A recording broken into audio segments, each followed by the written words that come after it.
third time this season he's come off the bench to score for Manchester United, and this time it's 3 points in the bag away at Everton. Senna Lammens played a vital role at the back for Manchester United as well this evening, keeping a clean sheet. In fact, his first away from home for Manchester United, and delighted to say the man himself joins us live now. Congratulations, Senna. Did your team have to work hard for that this evening?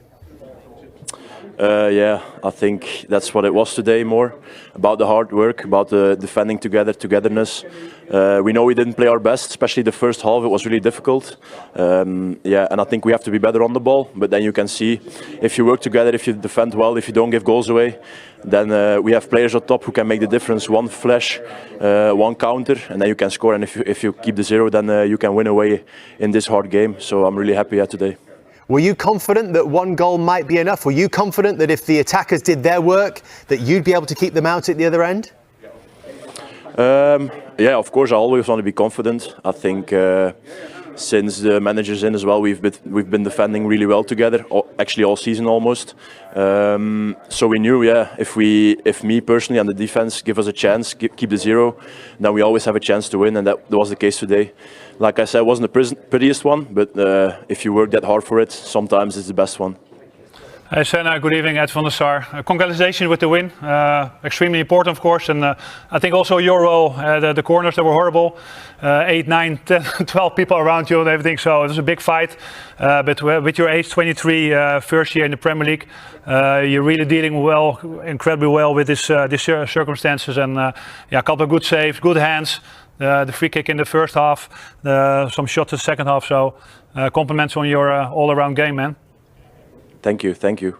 Yeah, we knew it was going to be difficult. I mean, they're a really physical team, especially their defense is really big. So we knew that the corners and the set pieces were going to be really difficult. It's a strength of mine, so I'm happy I could help the team again today. In the end, it was a bit over the top for me personally, because I couldn't even be inside. I couldn't even be inside the goal. I had to be behind the line to come out. So I think that's a bit too much, but yeah, it's also difficult sometimes for the referees to see it. So yeah, I'm just really happy today that we could win and that I was important in it. It's an increasing part of the game, isn't it? It's an increasing thing that goalkeepers are having to deal with, as you say there. You've got 10, 12 players around you. So what are you thinking about when that ball is coming in and the area is so congested? Yeah, like you said, it's getting more and more difficult. Sometimes it's also, you can't be too much thinking about the players around you, because then you don't think about the ball.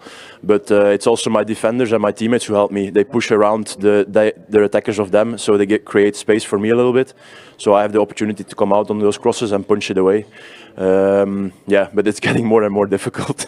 For example, in the past you only had maybe 2 players around you, and whatever you could push them a little bit, so you had some space to come out. But this is you don't have a run up. Yeah. You just stand there on the line. You have 6, 8, 12 people in front of you. So, and think you had some great punches to clear it, and 2 catches. So. Yeah, well done for your first year in the Premier League, man. And also, Senna, you had to make a couple of saves. You had to stay sharp in the end. They were testing you out, I suppose, more from long range, but you had to have your wits about you here. Michael Keane first.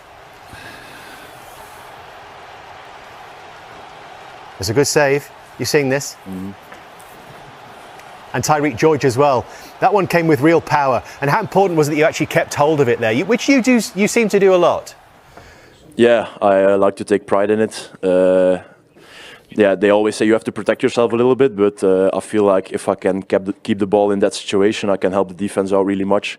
So I'll take my chances, and on training also, I try to train on it to keep the ball there, not give second chances away, or as little as possible. So yeah, I'm happy that I could help the team in that way as well, with a couple of saves there. And I have to say to you as well, Senna, watching this with Edwin van der Sar tonight, he's been really complimentary about you all night, not just to your face as well. But he has sort of said that personality-wise, you seem to be quite similar, because you're both pretty laid-back kind of guys. Is that perfect for Manchester United? I think so, yeah. I think as a keeper in general, of course, in Manchester United, the pressure is even bigger, I think. But just try to stay calm, play my own game. I know I have the qualities, I wouldn't be here otherwise. So just believe in myself. The players around me and my teammates support me really much. So it was a really good transition for me, and now I just keep on building, keep getting that confidence. Like today, getting those wins being important is really important. And yeah, like you said, if I'm in the comparison with Edwin van der Sar, it's always nice to hear. So it's also nice, yeah. Well played, Senna. Congratulations, and well done on a very good 3 points as well. Thanks for talking to us. Is his reputation growing with performances like that? I think obviously look at the supporters. He's there. They are happy. They're happy. Of course, a new result, and it breeds confidence into the club. So you have a striker. He comes on a couple of times now. He scores the goal. So Michael knows when to change the formation. I think Man United was a bit under pressure in the first 15 minutes. I think Dave Moyes had a different tactic approach to the second half, and Michael got to change, and they got a counter-attack goal. Maybe Jamie, this is one of those nights when we have to praise Manchester United's recruitment, not just the goalkeeper, but also this £210 million strike force who combined for the goal. Well, we highlighted before the game a lot, Bryan Mbeumo. We're talking about a player who almost feels like a perfect Manchester United player who can get you from one end of the pitch to the other. He's the guy with the assist in this situation, but the guy who comes on in Sesko, he's another player who can get you from one end of the pitch to the other. So you see, now we highlight Sesko, we see the run from Bryan Mbeumo, brilliant ball from Cunha. The 3 outfield signers, absolutely superb, but he just leaves Tarkowski for dead. The pace is absolutely sensational. And to run that far and to finish with that composure is absolutely outstanding. But from an Everton point of view, we talk about maybe taking a risk to try and win the game. So Everton have got 2 defenders, the 2 centre-backs high up the pitch. Keane's not, but Tarkowski is. But the risk they take, and listen, the left-back, Branthwaite, at the back post, that means Everton would have a 4-on-3 really at the back post when the cross comes in. That's the risk you take. But on the flip side of that is a normal setup for most teams in the Premier League. But Everton do have defenders who probably struggle pace-wise, and that's a bit rich coming from me. But you understand what I mean. So when that ball is then turned over, and we see the position they find themselves in, as that ball is now played, you've got Mbeumo on the run against Michael Keane. Now, there's 2 problems here for Michael Keane. He's not as quick as Mbeumo, and he's still not basically moved his body position, so he's facing his goal. Mbeumo's away. Michael Keane's still got to get on the turn, and with the 83 yards he's got to make up, Sesko there's no way James Tarkowski is going to keep up with him. Well, sympathies for him. I mean, he was clocked as the fastest player on the pitch tonight with that run, Benjamin Sesko. But the quality of the finish as well, Edwin. With his 4th touch of the game, we shouldn't forget having come on. No, of course. Jim said like the long run and everything, and he still after that moment. I don't think he looks at the goalkeeper. I think he knows exactly the ball is coming to the side. He knows exactly where he's gonna play the ball. He looks like he's got a lot more in the tank as well, doesn't he? He doesn't look like he's tired. He looks at the ball, so he knows where the bottom corner is. He knows that is the opposite side. Get it low down, and he scores another vital goal for the run where United is in. He doesn't even look like he's breathing, Evan. I mean, he's gone with what they say, the fastest on the pitch tonight, over 80 yards. He's then finished. You'd expect him to be like, breathing, panting, but no, he's still got the energy to really celebrate, and rightly so. Listen, I wouldn't say he had a difficult start, but maybe a slower start than he would have liked initially. But as I said, he's on fire of late, and I think we were wondering whether he would start tonight. It almost feels inevitable, like he's almost put himself into the team, I would feel now. Yeah, he was the goal scorer, the man that won the match for Manchester United. Gary Neville, though, decided that Senna Lammens was going to be the man of the match, and actually you on the Analyis app agreed with that selection.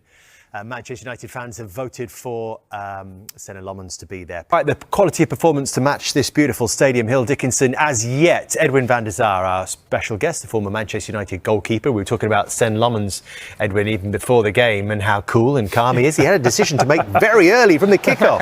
Not a decision to make, but they trained on this in the training ground probably. But I think the striker was a bit too quick, and maybe he was a little bit too far. But yeah, he got lucky. He got lucky with that. Was he a little bit too relaxed though here? No, yeah, okay. He could maybe half a second earlier, but not too much. I think he was too close to the halfway line. I think if you have 5 yards back or something, he would have had all the time for the pass to come, collect, and put it in the channel. But this one was Was a nervy one. Got away with it. Yeah, He got away with it. We talked about the difference in personalities between the two goalkeepers. Lammens much more relaxed. Jordan Pickford very animated as a goalkeeper. We saw that, Jamie, early on as well. This was a big chance for Amad Diallo. Yeah, it was, and there was a lot of interchanging, especially early on in the game. You see Bryan Mbeumo at times, he's been on the left, he's been on the right, he's been through the centre as well. A lot of interchanging. Cunha inside, but Pickford, good save. What a celebration. I think the celebration was better than the save initially. But the funny thing is... Save was good and everything, but at the moment he stands up, saves it and everything, but the ball's still in play. You don't really know what's happening there. If Mbeumo is a little bit closer, you could put it there. And you still have to get your That's why we love Pickford. You have seen Pickford before, Edwin. Of course. And you know what kind of a goalkeeper it is and everything. And of course, you need to make the save and everything. And he's there. Well, he can animate also the crowds, get everybody going. But a dangerous situation, Jamie, actually. Yeah, it's not just a quick celebration. He has almost 2 goals. Look, that one. And then he stays there. And then the cross is coming and he's got to get ready. But he was thankfully, ready. He was ready. All under control. Like I said, if you watch him long enough, he gives you something, Jordan Pickford. He made a good and he had save. also a little fist at the end. That was like the 3rd celebration. What stood out from Carragher and Van der Sar was how calm, but how clear their analysis was about this Manchester United team. Carragher basically said something really important. This United side actually suits not having the ball. That's a big shift. Instead of trying to dominate possession like the old United, this team is dangerous when it absorbs pressure and hits on the counter. And when you look at the goal, he's right. The pace, the transition, the directness. That run from Sesko, devastating. He left Tarkowski for dead. Carragher also pointed out something tactical. Everton took a risk pushing defenders high, and United punished them instantly. That's not luck. That's structure and identity. Then Van der Sar focused on Lammens. He highlighted the composure, the calmness, the handling under pressure. And when a legendary Manchester United goalkeeper praises a 23-year-old for controlling chaos in his box, that carries weight. Van der Sar even broke down the early moment from kickoff, where Lammens nearly got caught out, but said he stayed composed overall. That's maturity. And here's the key theme from both. This United team knows who it is. They're not trying to be something they're not. They defend deep. They stay compact. They explode in transition. Carragher said the next step is controlling games, dominating possession against good teams. That's fair. But right now, this formula is working. Van der Sar sees growth in the goalkeeper. Carragher sees tactical clarity in the team. Put those together, you've got a side building something real. And that's why this run under Carrick doesn't feel like a fluke. It feels deliberate.